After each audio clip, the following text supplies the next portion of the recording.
Untangling the Mystery, must versus have to.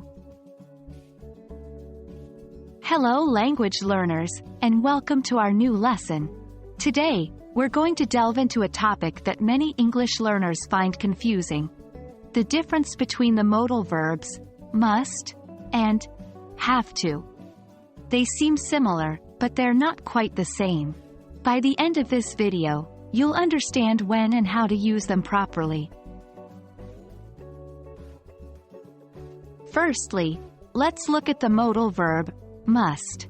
Must is a strong word, and we use it when there's a necessity or obligation that comes from the speaker's personal feelings. For example, when you say, "I must finish this work today," it implies that you personally feel the necessity to complete the work. Moving on to have to. This modal verb also refers to obligation or necessity, but the source of the obligation often comes from outside the speaker. It might be a law, rule, or other people's expectations.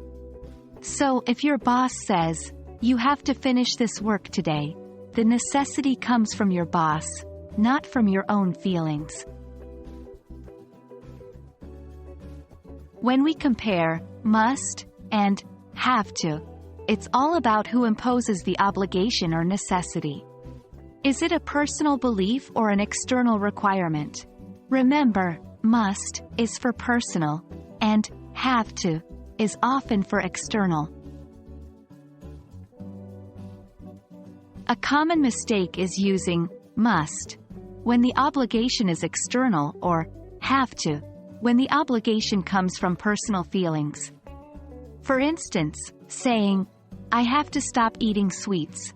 It's bad for my health," isn't wrong, but using must here would express more of the personal conviction you hold about eating less sweets. On the other hand, "I must submit my taxes by April 15th, isn't quite right because the obligation is external, a law. It would be better to say, "I have to submit my taxes by April 15th. And there you have it.